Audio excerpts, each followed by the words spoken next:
પોરબંદર એટલે ગાંધી જન્મભૂમિ, પરંતુ હાલ તો પોરબંદરના જાહેર રસ્તાઓ અને ગલીઓમાં શ્વાનની સંખ્યા જોઈને આ શહેર રખડતા ભટકતા અને લોકોને હેરાન કરતા શ્વાનોનું શહેર બની ગયું હોય તેમ કહીએ તો ખોટું નથી. કારણ કે મહાનગરપાલિકાની બેદરકારી અને આળસુ વૃત્તિના કારણે છેલ્લા ઘણા સમયથી શહેરમાં શ્વાનોને પકડવાની કામગીરી બંધ છે, જેથી હાલ પોરબંદરના દરેક જાહેર રસ્તાઓ અને શેરી ગલીઓમાં શ્વાનોનું ટોળું એકઠું થઈ અને બેઠેલું જોવા મળે છે. આ શ્વાનોના કારણે રસ્તા પર જતા વાહન ચાલકો અને ચાલીને જતા રાહદારીઓ ડરનો અનુભવ કરતા હોય છે, કારણ કે અવારનવાર વાહન ચાલકો અને રાહદારીઓને કરડવા દોડતા શ્વાનોના કારણે ભૂતકાળમાં અનેક જીવલેણ અકસ્માતો સર્જાયા છે. હજુ થોડા દિવસે પૂર્વ જ પોરબંદર જિલ્લાના કોટડા ગામે જે રીતે 2 માસના બાળકને ઘોડિયામાં સૂતું હતું, તે દરમિયાન 4 જેટલા કૂતરાઓએ ફાડી ખાતા નાના બાળકનું મોત નીપજ્યું હતું. આ વિસ્તાર ભલે મહાનગરપાલિકામાં ન આવતો હોય, પરંતુ તમામ જગ્યાએ જ્યાં પણ જુઓ ત્યાં શ્વાનનો આતંક છે. જે રીતે જવાબદાર તંત્રએ જરૂરી પગલાં ભરવા જરૂરી છે.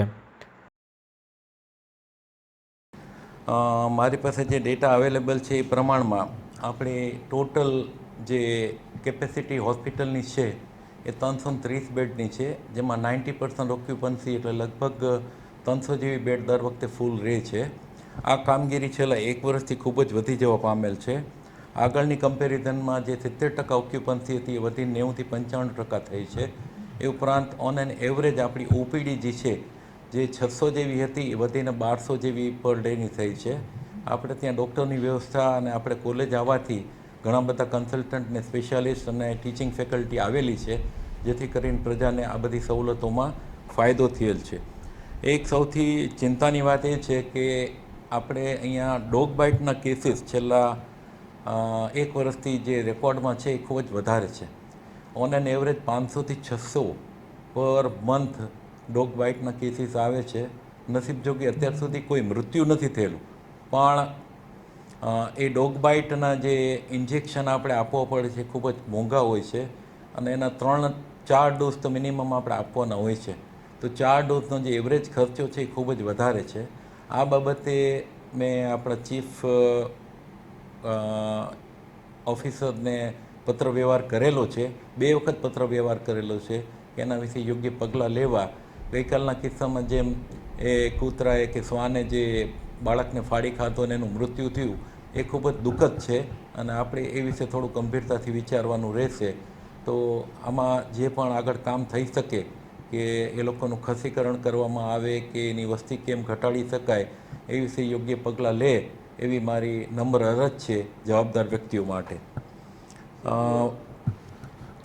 વધુમાં થોડાક બીજા ડેટા હું તમારી સાથે શેર કરીશ, જેમાં ઓન એન એવરેજ આપણે હોસ્પિટલનો સ્ટે જે સ્ટાન્ડર્ડ 3 થી 4 દિવસનો છે એ આપણે 2.5 થી 3 દિવસનો અહીંયા આપણે ભાવસિંહ જે હોસ્પિટલમાં છે એ ખૂબ જ સારું છે. અને મોર્ટાલિટી રેટ જે ઓન એન એવરેજ 2 થી 2.5% હોય છે, આપણે 1.5 થી 2% છે. એ એક પાસું સારું છે, અને એ સૂચવે છે કે આપણે ત્યાં સારવાર સારી થાય છે. ના, જો આમાં એવું છે કે રેબિડ એટલે હડકાયું કૂતરું કરડે તો મોત નિશ્ચિત છે. એ ગંભીરતા વિચારીને દરેક કૂતરું કરડે એને વેક્સિન આપણે એટલા માટે જ આપી છીએ કે આ 100%ની મોર્ટાલિટી છે ને આમાં મરી જવાનું જ છે જો હડકવા ઉપડે તો. એટલે એ ગાઈડલાઇન પ્રમાણે આપણે કોઈ પણ કૂતરું કરડીને આવે તો આપણે ઇન્જેક્શન એને આપવાના રહે જ છે. 5 ઇન્જેક્શન અંદાજિત હોલસેલ ભાવે વિચારો તો 250 થી 300 રૂપિયાનું એક ઇન્જેક્શન આવે, તો 1200 થી 1500 રૂપિયા એક પેશન્ટ માટે આપણે અહીંથી ખર્ચો થાય છે. જોકે આપણે GMSCL ગવર્મેન્ટ સપ્લાય કરે છે, પણ એ સપ્લાય ગવર્મેન્ટની તો એ તો પરચેસ કરીને જ આપે છે, પણ એ એક ખર્ચો એક મોટો છે. મંથલી અંદાજે 10 લાખ ઉપરનો ખર્ચો છે આ બાબતનો. તો એ વિશે થોડું ગંભીરતાથી વિચારાય એવી મારી નમ્ર અરજ છે. ટોટલ 1 વર્ષનો આંકડો છે 5850, એટલે અંદાજિત 500ની આજુબાજુ થયા, એટલે 500 જેવું તો છે. પોરબંદરમાં શ્વાન કરડવાના છેલ્લા 1 મહિનાના જ કેસોની વાત કરીએ તો માત્ર પોરબંદરની સરકારી ભાવસિંહજી હોસ્પિટલ ખાતે 500 કરતાં વધુ કેસો નોંધાયા છે. જ્યારે સમગ્ર વર્ષ દરમિયાન વાત કરીએ તો છેલ્લા 1 વર્ષની અંદર 5000 કરતાં વધુ ડોગ બાઇટના કેસો હોસ્પિટલ ખાતે નોંધાયેલા છે. પોરબંદર મહાનગરપાલિકાના કમિશનરને આ અંગે જ્યારે પૂછવામાં આવ્યું ત્યારે તેઓએ જણાવ્યું હતું કે કૂતરાઓને પકડવાની કામગીરી જ્યારે ફરિયાદ મળતી હોય છે ત્યારે કોર્પોરેશનની ટીમ દ્વારા તેઓને પકડવામાં આવતા હોય છે. જ્યારે સુપ્રીમ કોર્ટની ગાઈડલાઇન મુજબ જે પણ કૂતરાઓને પકડીએ છીએ તેઓને ટ્રીટમેન્ટ આપ્યા બાદ જે તે સ્થળે પરત મૂકવાના હોય છે, પરંતુ કૂતરાઓને પકડી રસીકરણ કરવા માટે આપણે ટૂંક સમયમાં જ ટેન્ડર બહાર પાડવામાં આવશે અને સાથે જ મહાનગરપાલિકામાં વેટરનરી ડૉક્ટરની પણ નિમણૂક કરવામાં આવી છે.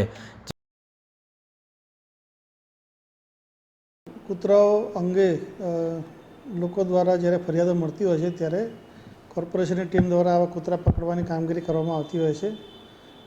નામદાર સુપ્રીમ કોર્ટની ગાઈડલાઇન મુજબ જે કૂતરા આપણે કોઈ પકડીએ, ડોગ પકડીએ તો ડોગને ટ્રીટમેન્ટ આપ્યા બાદ જે તે સ્થળે જ પરત છોડવાના હોય છે. આ કામગીરી માટે કૂતરાને પકડીને રસીકરણ કરી અને એને સ્થળે મૂકવા આ બાબતે ટૂંક સમયમાં આપણે એક ટેન્ડર બહાર પાડવા જઈ રહ્યા છીએ, જે અંતર્ગત આ કામગીરી કરવામાં આવશે અને મને અપેક્ષા છે કે એના લીધે જે કૂતરાનો ઉપદ્રવ છે ઓછો થનાર છે. ટૂંકમાં બીજું વધારામાં જણાવું તો અત્યાર સુધી કોર્પોરેશનમાં વેટરનરી ડૉક્ટરની ઉપલબ્ધિ ન હતી. હમણાં જ તાજેતરમાં જ આપણે